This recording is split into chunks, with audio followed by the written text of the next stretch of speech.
there are encouraging signs that government is encouraging transport operators to shift to e-vehicles.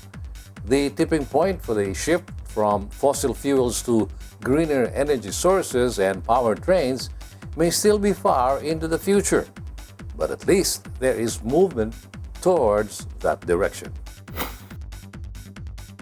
While we have commuter trains running on overhead tracks on major thoroughfares in Metro Manila, the mass transport continues to depend mostly on buses and, of course, the aging kings of the road, the jeepney. Then there are the taxis, the FX shuttles, and in subdivisions and neighborhoods, the tricycles and pedicabs. All of these modes of transport, except for the pedicabs and the few taxis or shuttles running on CNG, depend on fossil fuels. Over the past few years, some enterprising groups with green minds, that is, minds that care for the environment, have been advocating the use of e-vehicles, those powered by batteries and electronic motors for mass transport. But efforts to finally get e-vehicles integrated in our mass transport network system have come by fits and starts.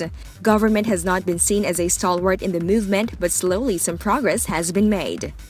The most significant advance to date has been the Land Transportation Office finally coming up with a category for street legal e-vehicles, and the Land Transportation Franchising and Regulatory Board setting up a system for giving e-vehicle transport franchises. But there have been few takers. One notable applicant for a transport franchise is Comet.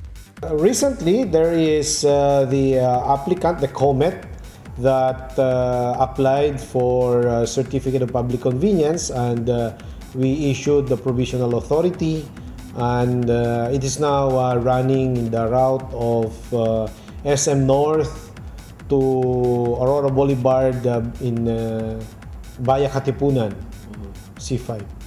Comet is just one of the very few groups that is looking to use e-vehicles for mass transport, encouraged by government, which in recent years has been making effort to encourage the use of e-vehicles for public transport. Yes, that is encouraged, and we are going to help them in securing their franchise, as well as in getting some incentives. The few incentives offered have gotten takers. Early efforts by e-vehicle advocates and companies were focused on using electronic-powered vehicles as replacements for jeepneys on short routes or loops. But these efforts were not really the success hoped for by the green vehicle advocates or local governments. So the first one that used the e-vehicle was the Makati Loop, and it has been existing and operating from the time it was operated about 5 years ago. And last year, the Comet, as I've said, broke ground, and they started already. Unfortunately, there was an accident that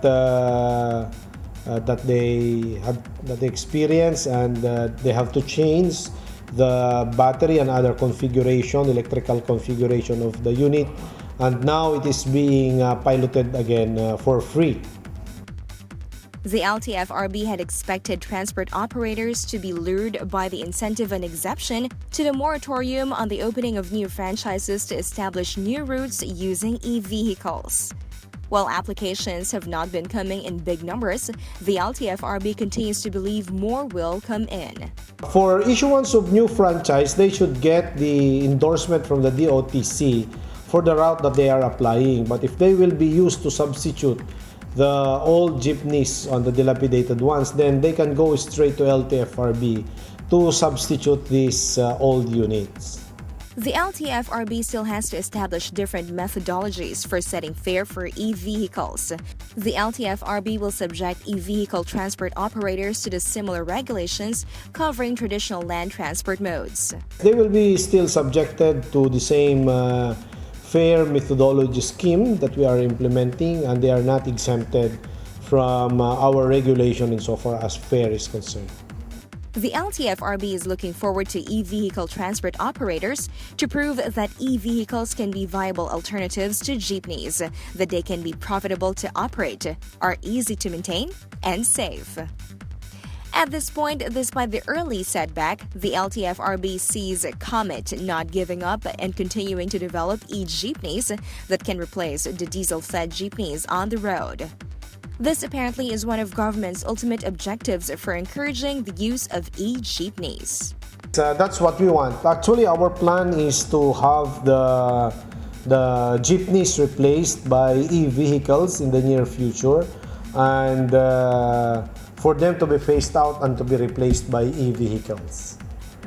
Until the time comes when e-jeepneys are trusted by operators and passengers, commuters will have to suffer the inconvenience and difficulties of riding jeepneys powered by fossil fuels.